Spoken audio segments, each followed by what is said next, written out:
All right, the weight room warriors are out, which means it's time to get hyped for spring ball. College football teams are preparing for their spring practices, loading up the iron there. Our first sneak peek of what's to come next season is almost here. Now, some key dates for spring games to keep in mind include the following. LSU going to lead things off March 31st, followed by Texas on April Fools. That's no joke. And you see the list goes on from there. We're going to see Lincoln Riley in a USC sideline for the first time on April 14th. Notre Dame, their new head coach, April 21st. CBS Sports senior writer Dennis Dodd has his 22 things to look forward to in the spring, dropping tomorrow, but we take a sneak peek with 5 of his 22. And we start at Auburn, where the offseason has been very rocky. We saw an exodus of coaches and players under head coach Bryan Harsin. He believes he's the right man for the job, Dennis. Is it a make or break year for him, though? Yeah, I would say that Bryan Harsin, along with maybe a Scott Frost at Nebraska, are on notice for almost 2 completely different reasons. Scott Frost has been there 4 or 5 years. Bryan Harsin's been there 1. And I love stories where nothing changes. In the space of a week, Bryan Harsin went from getting ready for spring practice to getting ready for spring practice. In between, the goings-on at Auburn were really off the charts for even Auburn. You know what happened? He got reviewed about his job, came back from vacation. A review committee looked into, or the administration looked into whether they wanted him back.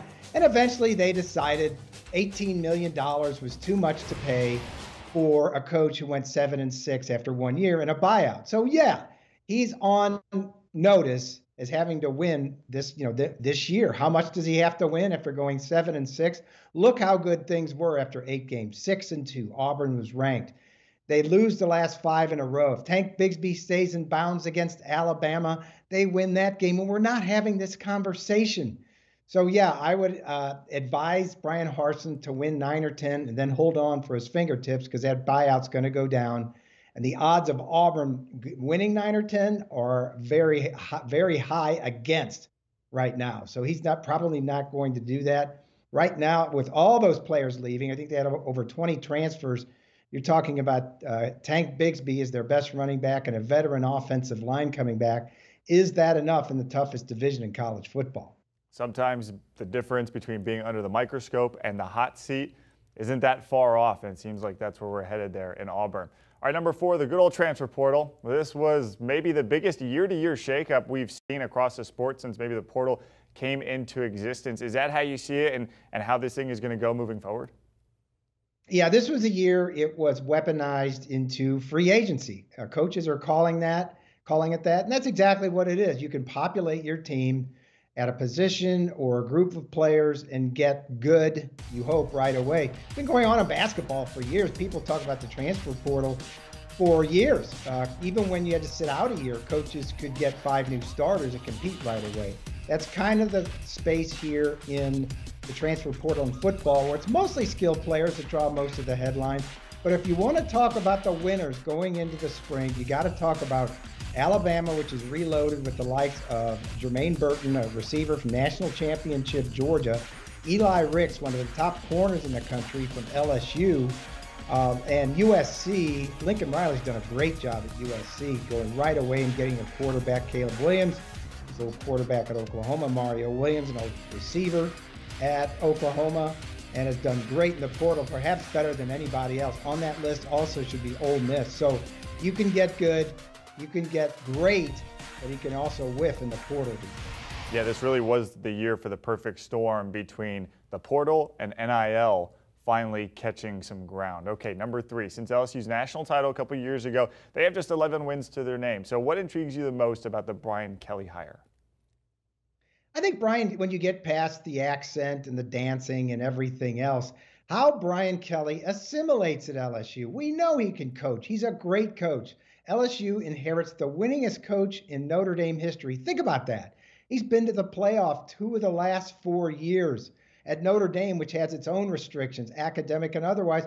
But that's a big reason why he's at LSU. This is the SEC, where they obviously emphasize football every day of the week. But I just wonder how he's going to work in that culture where 11 wins isn't good enough, frankly. 10 wins is going to get you scrutinized. You got to win 12 every year. You got to beat Alabama. I'm not saying he's going to, but that's the standard he inherits. And, you know, coaches like him that have been as good as him, they've gotten run out of town because they haven't done that. And you're right. LSU's been down the last couple of years. Ed Orgeron's gone. They have plenty of talent available, but he's got to develop it. He did that well at Notre Dame, and we'll see what happens. Okay, well, I got to put you on the spot real quick about the accent. Were you digging it, though? I mean, he made the attempt. It was a little bit disingenuous. I think, you know, as time goes on, and I'm going to try to visit him in April during the Final Four, I think he owned it. Look, this is something that coaches may try in a living room that are there from out of, out of the region, but to do it in front of 17,000 fans at the Pete Maravich Center, maybe they bought it, but the rest of the country didn't. And when you ever get on video with stuff like that, it's not a deal breaker. It was funny. But no, I don't think he sold it quite enough. I think we need to have Dennis Dodd back on the show after that meeting to see if you also came away with a new accent. Number 2, Georgia's Run It Back campaign is about to begin. A lot of guys leaving for the NFL. So how much of a change are they about to go through? A lot. Look, they're not going to be favored to win the SEC. It looks like it's going to be Alabama again, but there's so much lingering good feelings from that championship. Kirby Smart finally gets over on Nick to win a national championship, becomes the second former Saban assistant to do so. All those great players. The defense is built, but you lose the coordinator of that defense, Dan Lanning, who takes over at Oregon. You lose the core of that defense, Outland Trophy winner Jordan Davis among them. It's going to be tough. Now, tough at Georgia, what does that mean? 10-2? It might. They have Stetson Bennett back at quarterback, which right now looks pretty good. JT Daniels wasn't able to break through, and it looks like he's going to transfer once he graduates from Georgia in May. So Stetson Bennett, who would have thought that this guy at the beginning of the year, forget about 4 years ago when he came as a walk-on, would be at this point. And he showed what a good passer he is, more than a game manager, especially in the second half of the season and in that championship game.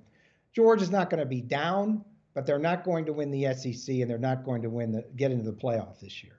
As you mentioned, two losses could do it for you in the SEC. All right, finally, number 1, the Lincoln Riley era begins in Los Angeles. Expectations for Riley at USC are going to be what, considering the number of down years they've had? Championship or bust, and by that I mean getting USC and by proxy the Pac-12 to the playoff. May not happen the first year, but you know what? With the players he's loaded up in there, he could. What's missing for USC, and I'm sure Lincoln Riley knows this, is they've lost their identity. They became soft in the latter stages under Clay Helton. They were running, for better or worse, an air raid, a different air raid scheme than Lincoln Riley will run. But if you talk to opponents, they were soft in both lines. They have to get that toughness back. As many Heismans as USC won, as much talent, offensive talent, that they had under Pete Carroll 15 years ago, they were at their core a very physical team. They've got to get that back first. Look for Travis Dye. He's a plug-and-play running back in the transfer portal from Oregon who can catch, run, and block, is going to be an absolute star at USC. I talked about Caleb Williams. They've got Mario Williams on one corner and one receiver there. Offensively, I think they're going to be fine. It's the defense that let them down last year. But this is a team, because of expectations, because of what they just doled out, a reported $10 million plus per year for Lincoln Riley, that could go from 4-8 to 10-2 and be knocking on the door of that playoff berth. A lot of big programs with a lot of big-time coaches now all of a sudden have some of those big-time expectations. Dennis Dodd, CBS Sports college football senior writer, thank you again. And again, his top 22 storylines for spring 2022 is set to drop tomorrow, so be on the lookout for that at cbssports.com, as well as the Cover 3 podcast. Join Chip Patterson and Barton Simmons for what's to come this season. Do you want a sports network that delivers everything that matters about the game? The highlights, the picks, the instant analysis, no yelling, no fake debates, no politics. Hit the subscribe button and never miss a moment.